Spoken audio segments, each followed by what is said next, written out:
कि बेउर झेलवा के बाद तिहार रहबो रंगदार ही हम रंगदार रहबो।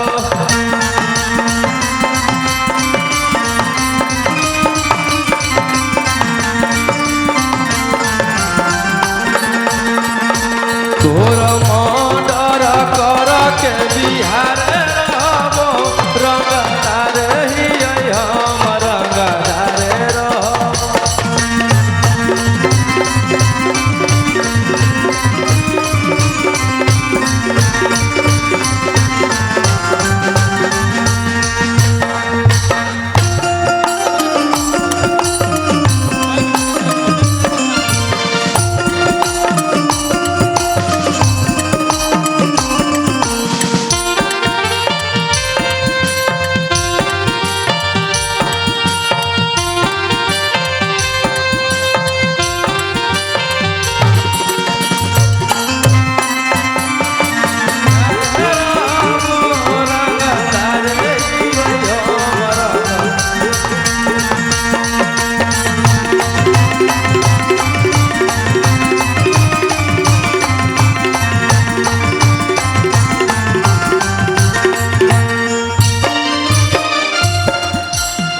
एक और बहुत ही बड़ा गाना कि भले पुलिस प्रशासन तोरा करत सपोर्ट रे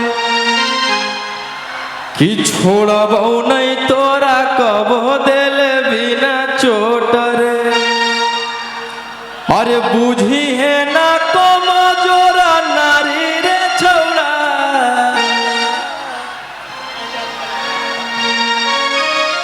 अरे की बूझी है ना कमजोरा नारी रे छौड़ा कि हमारा मारे खातिर के करा देवी तू सुपारी गे छौड़ा। और कि हमारा मारे खातिर के करा देवी तू सुपारी गे छौड़ा।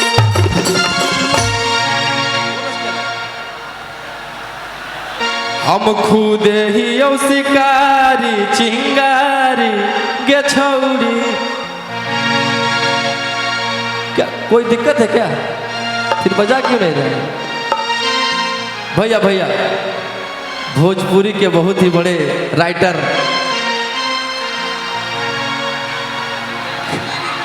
अखिलेश कश्यप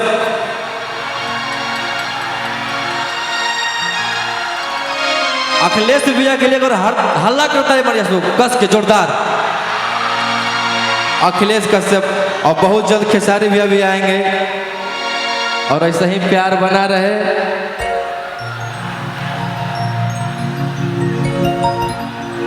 अरे की ओढ़ी के अचारा जवानी करे कचराई काचा की ओढ़ी के अचारा जवानी करे कचराई काचा। माई हाली से नई हर बोलाल मरहद अभिवाचा।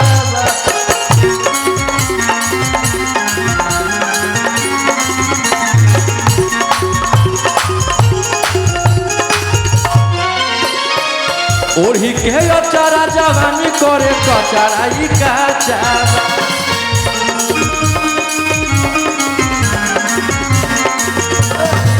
ओढ़ी के अचारा जवानी करे कचराई काचा। माई हाली से नैहर बोलाले मरद अभिवाचा।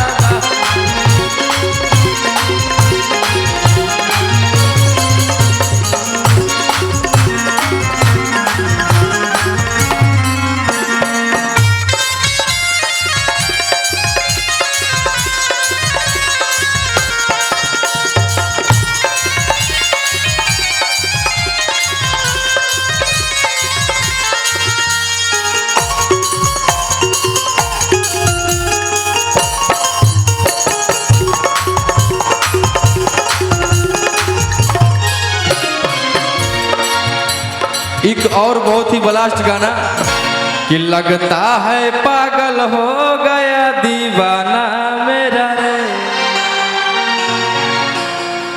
आरोही गोली असही तुझे तेरा रे कि तोरा पके हम बेकार कैलिया कि पहिले से हम कलाकार हलिया अरे कि पहिले से हम कलाकार हलियो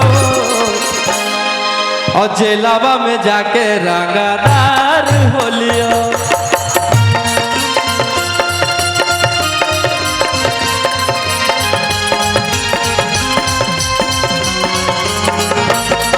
अरे पहिले से हम कलाकार हलियो जेलवा में जाके रंगदार भेलियो